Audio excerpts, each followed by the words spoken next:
Hello everyone, welcome back to my channel. Friends, please channel को subscribe और video को like कर लीजिएगा। तो चलिए हम लव इज़ अ कर्स का नेक्स्ट पार्ट शुरू करते हैं। वांग जी ने वेंग को फाइनली पूरे होशो हवास में अपना बना ही लिया था, पर एक बात थी जो उसे अंदर ही अंदर बहुत परेशान कर रही थी।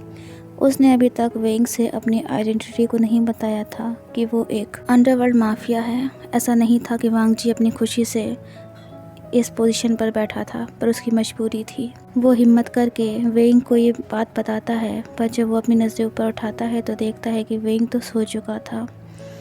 वो वेंग के फोरहेड पर एक किस करता है और उसे अपने सीने से लगाते हुए कहता है, वेंग, जब मैं तुम्हें ये बात बताऊंगा कि मैं ये काम करता हूँ तो तुम मुझसे नाराज़ मत होना, क्योंकि मैंने कभी किसी अच्छे इंसान के साथ गलत नहीं किया है। अगली सुबह जब वेंग की आंखें खुलती हैं तो वो देखता है कि वो वांग जी के सीने पर सर रखकर सो रहा था। वो तुरंत उठने लगता है, पर तभी वांग जी वेंग को फिर से अपनी बाहों में भर लेता है और कहता है, कहाँ जा रहे हो वेंग? ये देखकर वेंग चौंक जाता है और कहता है, वांग जी, क्या तुम जग रहे थे?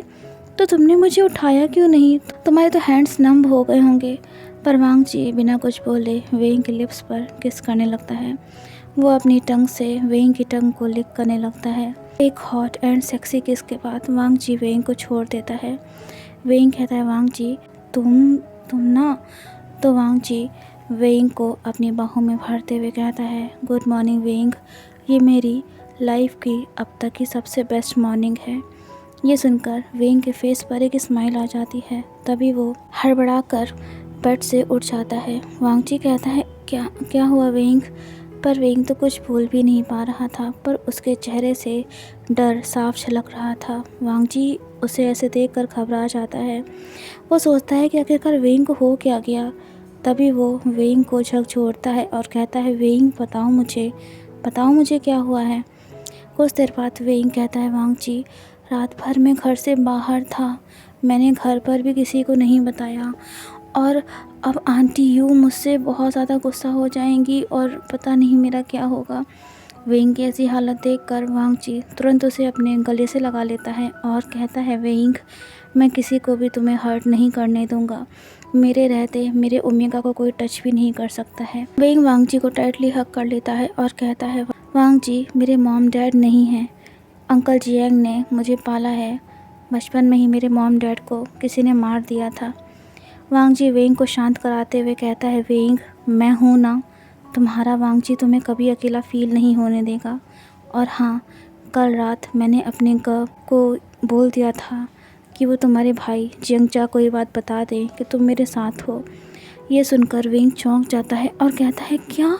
लेकिन तो वांग जी ये सुनकर वेंग के सिर को अपने सीने पर प्रेस करते हुए कहता है, वेंग, तुम अब मेरे ओमेगा हो। मैंने तुम्हें मार्क किया है।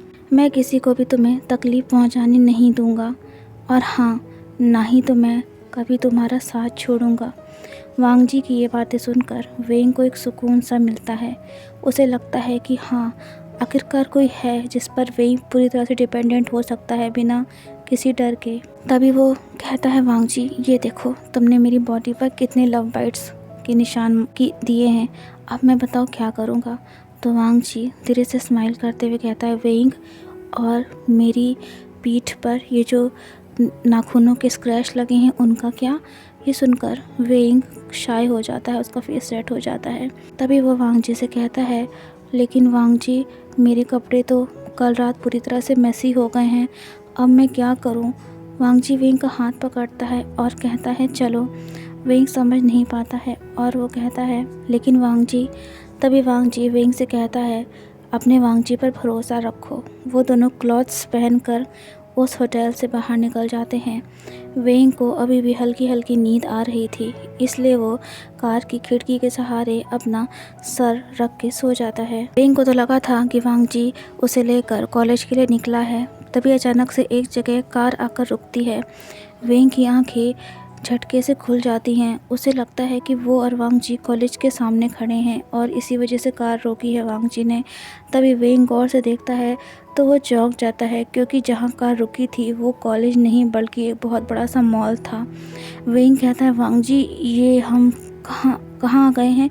हमें तो कॉलेज चलना चाहिए था ना, ऑलरेडी काफ़ी लेट हो चुका है। तो वांग जी कार का डोर ओपन करता है और बाहर जाकर वेंग की तरफ का डोर ओपन करते करते हुए अपना हाथ आगे बढ़ाता है और कहता है, वेंग मेरे साथ चलो। ये सुनकर वेंग कहता है, लेकिन वांग जी मेरे क्लॉथ्स की हालत तो देखो। तभी वांग जी वेंग का हाथ पकड़ता है और उसे मॉल के अंदर ले जाने लगता है। अंडरवर्ल्ड माफिया होकर भी आज वांग जी को डर नहीं था, क्योंकि उसका प्यार उसके साथ था।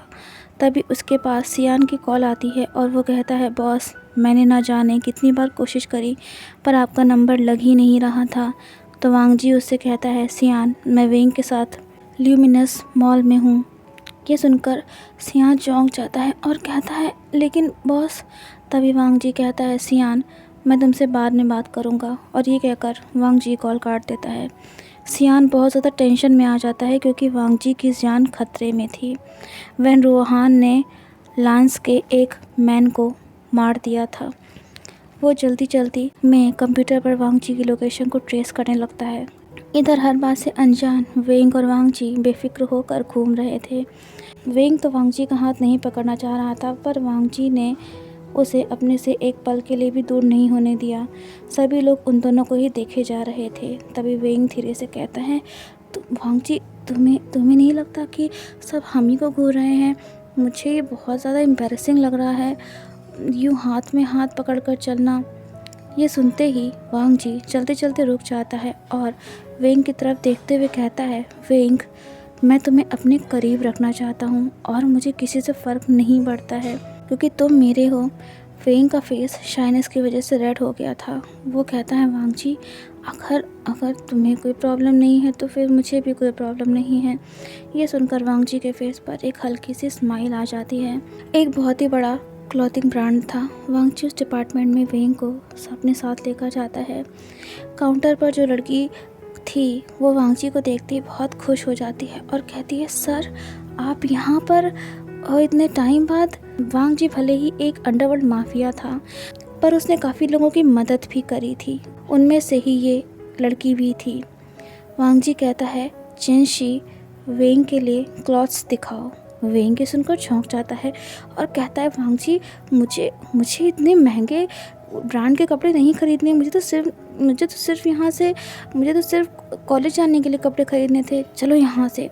तभी चेंशी वेंग के सामने जाकर खड़ी हो जाती है और कहती है, आप सर के लवर हो ना?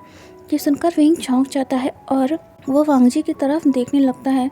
उसे समझ में नहीं आ रहा था कि वो लड़की उसको ऐसे क्यों बोल रही है। तभी चेंशी कहती है, सर वांग जी आज से पहले अपने साथ किसी को भी यहाँ लेकर नहीं आए हैं।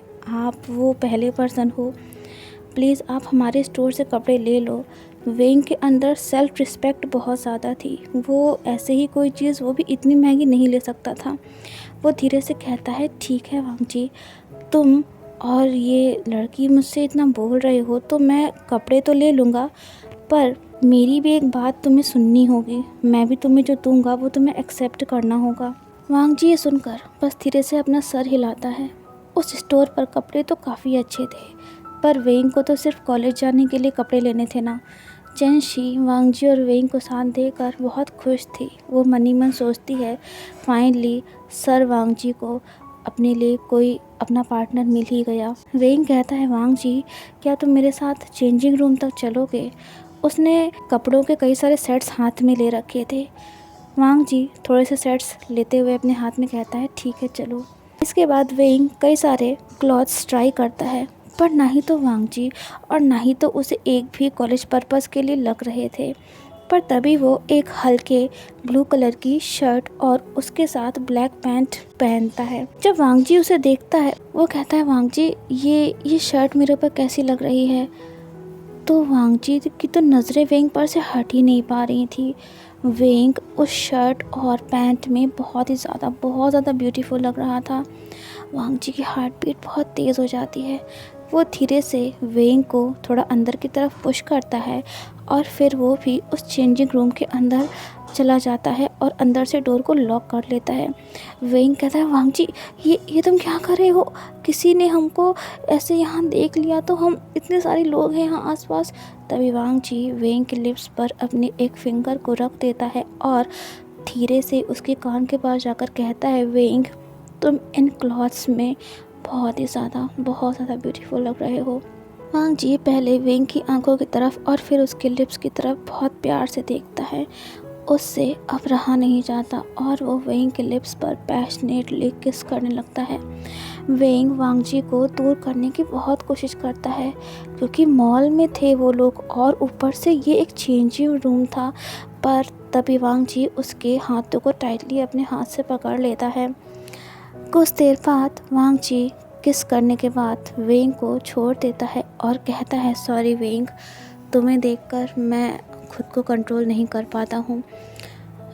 फिर वो वेंग की शर्ट के कॉलर को ठीक करता है जो कि थोड़ा मेसी हो गया था।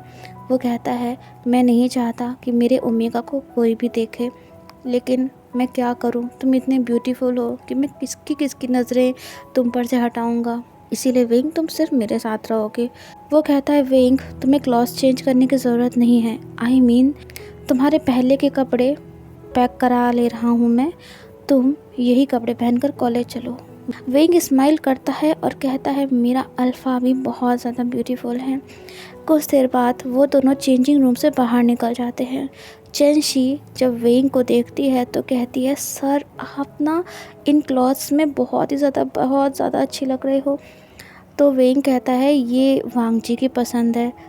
तो ये सुनकर चेन शी कहती है वो तो मुझे पता है, मेरे सर की पसंद ख़राब हो ही नहीं सकती है। चेन शी वांग जी से कहती है थैंक यू सर, आप मेरे स्टोर पर आए। तो वांग जी कहता है चेन शी मैंने पहले भी तुम्हें कहा था ना कि तुम मुझे थैंक यू मत बोला करो, तुम अपनी काबिलियत की वजह से यहाँ पर हो। वेंग को एक सुकून सा मिल रहा था, साथ ही खुशी भी थी कि उसने वांग जी के बारे में जो कुछ भी उल्टा सीधा सोचा था वो वैसा नहीं था, वो बहुत ही अच्छा इंसान था। तभी वांग जी वेंग का हाथ पकड़ता है और कहता है वेंग कहाँ खो गए हो तुम? तो वेंग कहता है अरे कहीं नहीं, वो बस मैं। चेन शी वांग जी से कहती है सर प्लीज़ आप अपने लवर के साथ फिर एक बार यहाँ आइएगा, मैं बहुत खुश हूँ कि आज आप यहाँ आए। अब वेंग को ये नाम सुनना बहुत अच्छा लग रहा था कि कोई उसे वांग जी का लवर बुला रहा था। वो दोनों एक दूसरे का हाथ पकड़े हुए उस डिपार्टमेंट से बाहर निकलते हैं। तभी वेंग कहता है वांग जी अपना प्रॉमिस मत भूलना, तुम्हें मैं जो दूंगा वो तुम्हें एक्सेप्ट करना ही पड़ेगा। वांग जी के फ़ोन पर सियान की कॉल आने लगती है।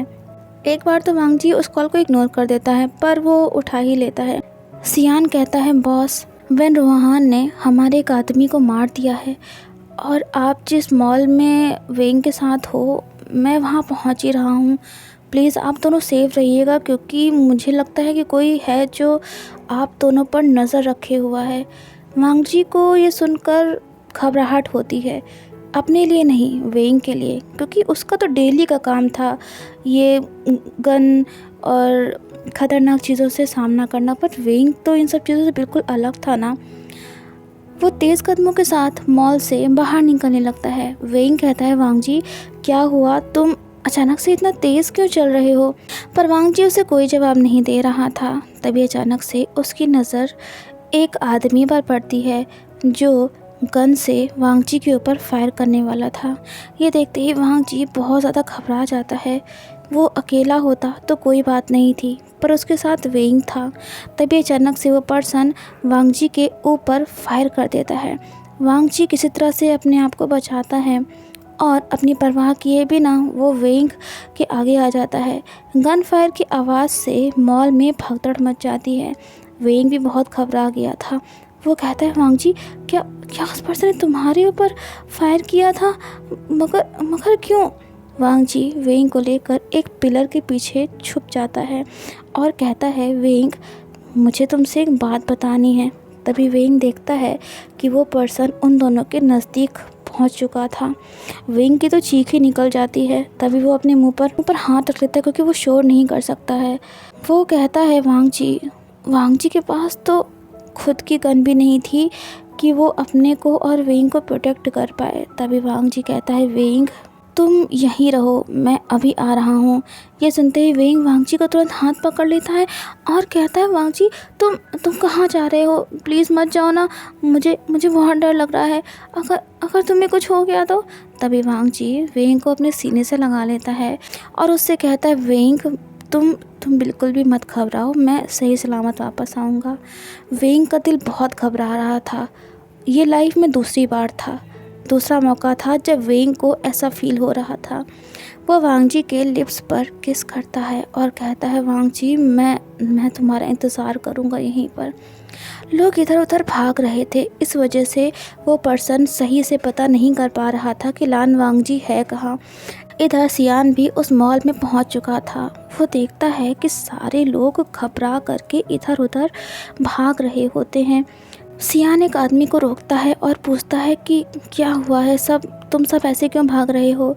तो वो आदमी सियान से पूरी बात बता देता है। ये सुनकर वो काफ़ी घबरा जाता है क्योंकि सियान लान वांगजी का बॉडीगार्ड था।